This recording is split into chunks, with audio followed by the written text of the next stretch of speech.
repeats her attack on the glass, using her gun to strike at the glass repeatedly. LaPrise moves back to the first window, banging away with her handgun over and over again, and not getting any attention.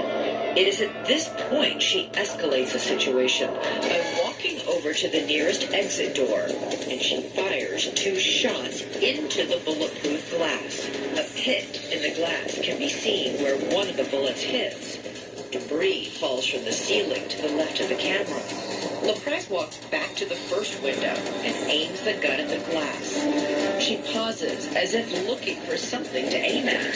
She stops, checks the gun, and then fires at the glass. The muzzle flash can clearly be seen.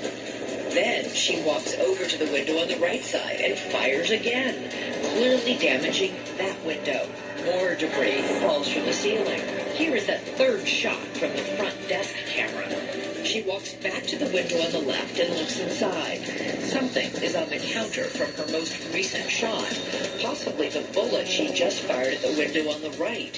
She then walks back to the lobby, gun still in hand.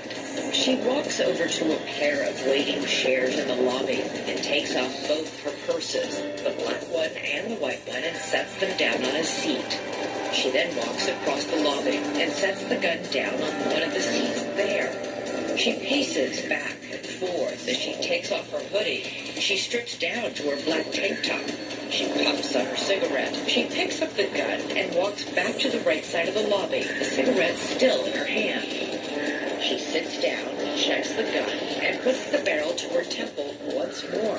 LaPrise doesn't seem sure if she wants to shoot someone else, or herself, or both. Just a few seconds later, we can see the exit door, the same one LaPrise shot at just minutes ago, crack open. It's the first visible sign of a police presence. But just because we haven't seen them so far, doesn't mean they haven't been there all along. Just beyond the exit door are several police officers waiting to take the shooter down. They can hear the gunshots from back there. The door cracks open wider, and LaPrise responds with more gunfire. She lifts the gun, takes aim, and fires 2 shots at the door. Here's the angle from the front desk security camera. The door opens wider, and then closes suddenly as LaPrise raises her gun and fires.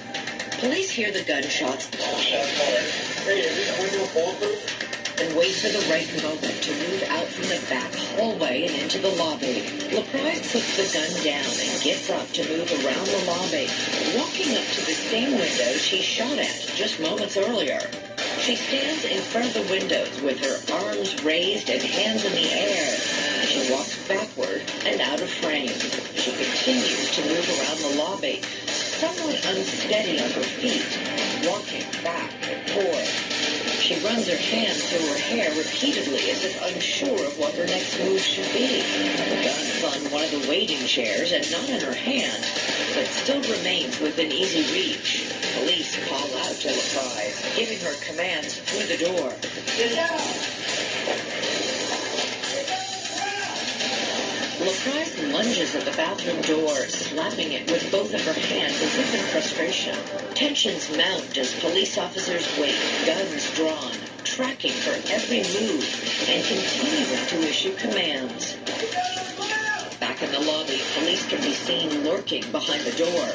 LaPrise walks up to the wall between the windows and slams it with her fist, opening her mouth in what looks like a scream. The police see LaPrise no longer has the gun in her hand. The word is passed to move in.